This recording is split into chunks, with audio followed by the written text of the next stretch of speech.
د پخوا زمانې د یو کلي قصه ده. په دې کلي کې یو ښځه او خاوند اوسېدل. د سړي نوم رحمت او د ښځې نوم جمیله و.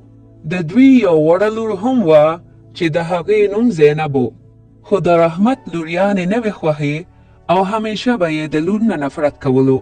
رحمت به په وړو وړو خبرو زینب ته غوسه کېده او وهله به یې. ناواله پاپا روټۍ وخوره، اوږې شوې به یې. تا ته ما ویلي دي ته ماله روټۍ مه راوړه، نه خورم. ته ما څو ځله پرې کړې چې ته ماله خوراک مه راوړه، زه ستا د لاس خوراک نه کوم. زه شابه ژر ځه لا چاړې. پاپا خپې داسې که چې زور درله کوم ستړی به یې. ته بیا راغلې؟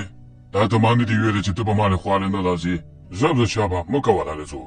او دغسې به رحمت زینب ته هر وخت غوسه و او په وړو وړو خبرو به یې رټله. او یو کال پس جمیله دوباره بیا د ماشومانو ناجوړه شوه. هسې ګورې په کوله وګونو دا خبره واوره. که دا ځل لیرو راوړه نو کور ته به ځې.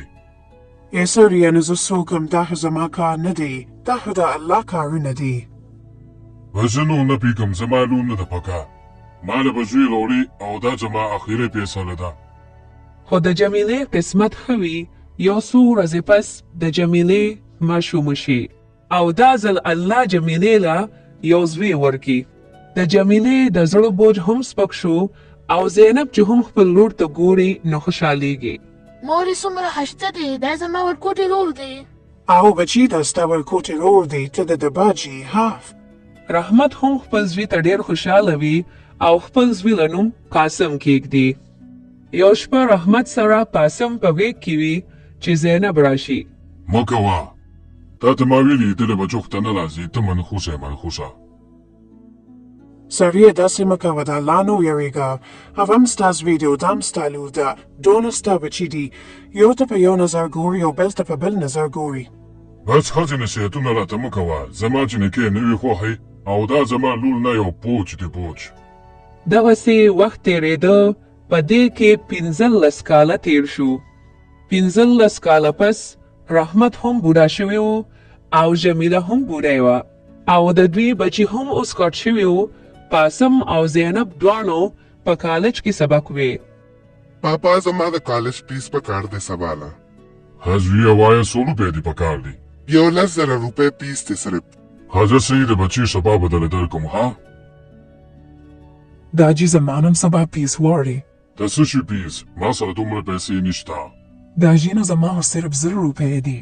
زر نه چې سلو میرو نشته. 15 کاله تیر شو خو رحمت اوس هم لور نه نفرت او د زوی سره مینه کوي او لور ته په یو نظر او زوی ته په بل نظر ګوري. دغسې یو څو میاشتې پس د زینب ماما او مامي راغلی وي او د زوی لپاره د زینب رشته غواړي او رحمت د لور نه تپوس هم ونکړي او ابوی ته د لور د رشتې دپاره ها وکړي. ای سړیه د زینب نه خو هم تپوس کړی و که نه؟ زما کتاب کې د لور نه تپوس نشته. زه چې یې چاله ورکوم هغه سره به واده کوي. دا ولې بچي؟ ولې ژاړې؟ خیر خو دې څه چله شو؟ نو ژاړم به نه مورې، دا وګوره د پلار ما سره څه وکړل، زما نه تپوس هم ونه کړ. بس څوک هم بچي پلار دې نه مني نه. مورې زما کالج او زما سبق هر څه دغسې پاتې شو. زهیر دې بچي زما وراره فیصل ډېر ښه انسان دی، هغه به ستا ډېر خیال ساتي. او دغسې څو میاشتې پس د زینب او د فیصل واده وي خو زینب اوس هم خفه وي. السلام علیکم. وعلیکم السلام. ولې زینب ته ولې داسې سر داسې خفې؟ څه خبره ده ماته ووایه. دې نه پس زینب خپل خاوند فیصل ته ټوله قصه بیان کړي. یا لیونیانو ته یې له دې ته خفې، زه یم که نه مه خفه کېږه. ته به انشاءالله کالج ته هم ځې، سبق به هم وې او ډاکټره به هم جوړېږي. ته رښتیا وې؟ او زه بلکل رښتیا ویم. واقعي فیصله چې ټول سړي یو شان نه وي. زینب د فیصل ډېره خوښه وي او فیصل د زینب ډېر زیات خیال ساتي او د واده نه پس هم زینب خپل سبق په خوشحالۍ دوباره شروع کړي. خو یو څو میاشتې پس اچانک د زینب د مور طبیعت خراب شي. او یو ساعت پس د زینب د مور د جمیلې سترګې د همیشه د پاره پټې شي او مړه شي او د زینب دنیا د مور په مرګ ورانه شي. یا مورې پاسه، یا مورې زه دې چاته پرېښیم، زما خو په دې دنیا کې صرف ته وې. دغسې وخت تېرېده، 15 کاله نور هم تېر شو او اوس زینب ډاکټره شوه او بل طرف ته رحمت هم ډېر بوډا شوی او کمزوري شوی و. پاسم راشه. ولې پلاره سوې؟ کینه خبره درته کوم. هوا یې پلاره څه خبره کې؟ بچی مور دې مړه شوه او خور دې واده شوه او زم کمزوری یم یوازې یم، زه ویم چې تا له واده وکړم. صحیح ده که نه پلاره؟ ما خو هسې ځان له جینۍ په کالج کې خوښه کړې ده. جینۍ دې په خپله خوښه کړې ده او ولې زما نه به اجازت نه اخلي؟ د څه اجازت پلاره؟ زه خو چې جینۍ کوم نو بس په خپله خوښ به کوم، دا مې درته ووایي. او د پاسم په دې خبره رحمت حیران او پریشان شي. هې سړیه، د زینب نه خو هم تپوس کړی و که نه؟ زما کتاب کې د لور نه تپوس نشته، زه چې یې چاله ورکوم هغه سره به واده کوي. او دغسې یو څو میاشتې پس قاسم په خپله خوښه واده وکړي.